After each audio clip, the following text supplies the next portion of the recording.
بسم اللہ الرحمن الرحیم الحمد للہ رب العالمین والعاقبۃ للمتقین والصلاة والسلام علی خیر خلقہ محمد وآلہ واصحابہ اجمعین۔ آج السراجی فی المیراث میں ہمارا دوسرا سبق ہے،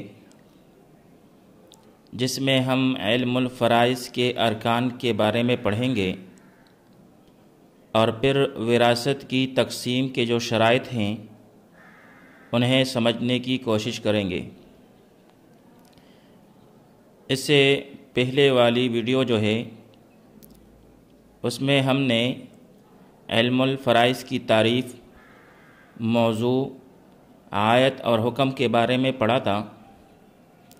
علم الفرائض کی تعریف ہے ہوا علم باصول من فقہ و حساب تعرف بها حق کل وارث من الترکہ، جبکہ موضوع جو ہے الترکۃ والوارث وطرق تقسیم الترکہ، جبکہ غایہ جو ہے علم الفرائض کا وہ ہے ایصال الحقوق الی اربابها او القدرۃ علی تعیین السہام لذویها علی وجہ صحیح۔ آج کی سبق میں ہم علم الفرائض کے ارکان اور تقسیمی وراثت کی شرائط کے بارے میں پڑھیں گے۔ آئیے سبق میں آگے بڑھتے ہیں۔ علم الفرائض کے 3 ارکان ہیں۔ پہلا رکن وہ ہے مورث۔ مورث جو ہے یہ میت کو کہتے ہیں، یعنی وہ شخص جس کے مرنے کے بعد اس کا ترکہ یعنی جو کچھ اس نے چھوڑا ہے تقسیم ہونا ہے۔ پھر یہ لفظ جو ہے اصل میں میت ہے، یعنی یا کے سکون کے ساتھ، اور میت کا معنی ہے مر جانے والا، یعنی ابھی مرا نہ ہو۔ لیکن ہم یہاں اردو میں استعمال کی وجہ سے میت ہی کا لفظ استعمال کریں گے۔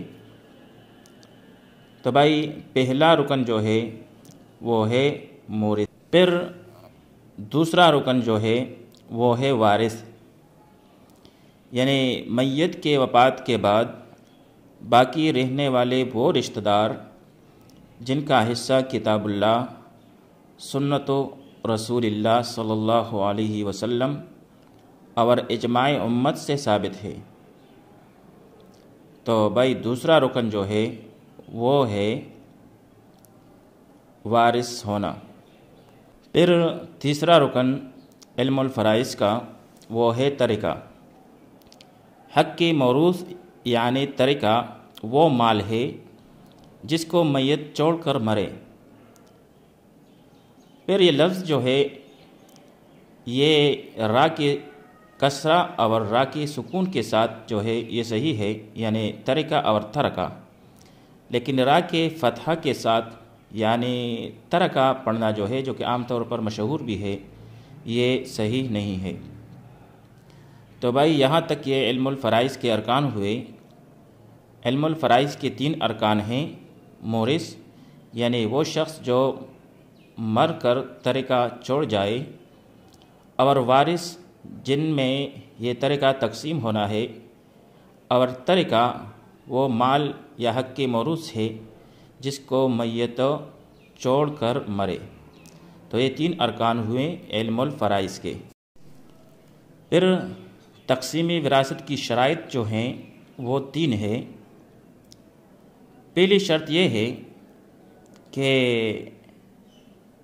مورث جو ہے اس کا جو موت ہے وہ حقیقتاً ہو یا حکماً ہو اور یا تقدیراً ہو، یعنی مورث کا موت جو ہے وہ حقیقتاً ہو یا حکماً ہو اور یا تقدیراً ہو۔ پھر حقیقتاً تو واضح ہے، اور حکماً کی مثال جیسا کہ مفقود ہے، مفقود ایک شخص ہے اور اس کا کوئی پتہ وتہ نہیں، غائب ہے، تو حکماً وہ بھی میت ہی ہوتا ہے، اور اس کی میراث جو ہے وہ اصول کے مطابق تقسیم کی جائے گی۔ یہ اس وقت ہوگا جب کہ اتنی مدت گزر جائے کہ جس میں اس کا موت یقینی ہو۔ پھر اس مدت میں اختلاف ہے جو اپنی جگہ پر آ جائے گا، لیکن مفقود جو ہے وہ بھی حکماً جو ہے میت کے جیسا ہوتا ہے، یعنی حکماً وہ میت کے حکم میں ہوتا ہے، تو اس کی میراث بھی اصول کے مطابق تقسیم کی جائے گی۔ پھر تقدیراً کی مثال، جیسا کہ وہ بچہ جو ماں کے پیٹ میں ہو، اب اگر کوئی شخص اس جنین کو ظلماً ساقط کر دیتا ہے تو جانی پر یعنی جان لینے والے پر غرہ لازم ہوگا۔ پھر اس کی اپنی تفصیل ہے، لیکن شرط اس میں یہ ہے کہ یہ اس وقت ہوگا جب جو اسقاط جنین ہے اس وقت اس کے اعضاء ظاہر ہوئے ہوں۔ پھر غرہ کی شرعاً جو جرمانہ ہے وہ 500 دراہم اور یا 153 گرام چاندی اور یا 132 تولے چاندی یا اس کی قیمت ہے، جسے بچے کے شرعی ورثاء کے درمیان جو ہے میراث کے اصول کے مطابق تقسیم کیا جائے گا۔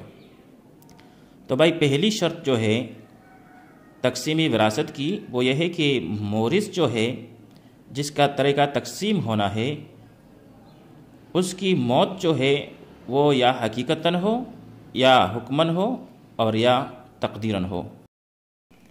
پھر دوسری شرط جو ہے وہ یہ ہے کہ ورثاء کا وجود میت کی موت کے وقت حقیقتاً ہو یا تقدیراً، یعنی جو ورثاء موجود ہے اور جن میں طریقہ تقسیم ہونا ہے ان کا وجود جو ہے یعنی ان کا موجود ہونا حقیقتاً ہو یا تقدیراً ہو۔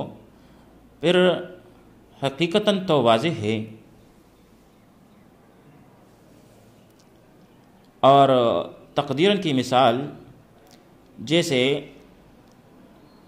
حمل کی شکل میں وارث کا موجود ہونا، لہذا حمل یعنی ماں کے پیٹ کا جو بچہ ہے وہ بھی دنیا میں آنے کے بعد وارث بنے گا، تو تقدیراً وہ بھی ورثاء میں شامل ہوگا، اور اصول کے مطابق جب تقسیم ہوگی تو اسے بھی نظر انداز نہیں کیا جائے گا۔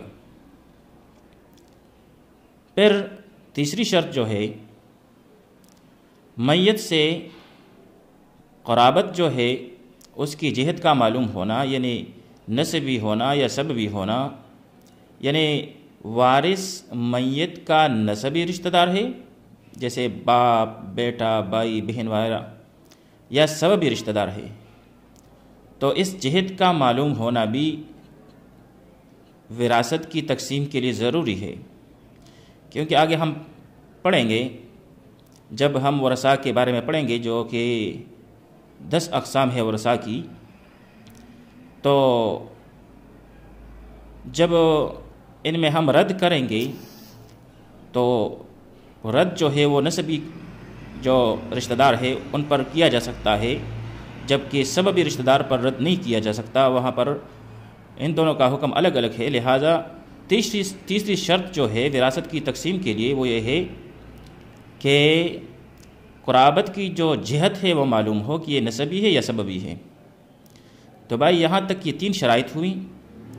اول شرط یہ ہے کہ جو میت ہے مورث اس کا موت حقیقتاً ہو یا حکماً ہو جیسے مفقود، یا تقدیراً ہو جیسے ماں کے پیٹ میں جو بچہ ہے۔ اور دوسری شرط جو ہے وہ یہ ہے کہ ورثاء جو ہے وہ بھی یا تو حقیقتاً موجود ہوں گے موت کے وقت، میت کے موت کے وقت، اور یا تقدیراً موجود ہوں گے جیسے حمل والا مثال۔ اور تیسری شرط یہ ہے کہ قرابت کی جہت بھی معلوم ہو کہ جو رشتہ ہے وہ نسبی ہے یا سببی ہے۔ وصلی اللہ تعالی علی خیر خلقہ محمد و آلہ و اصحابہ اجمعین۔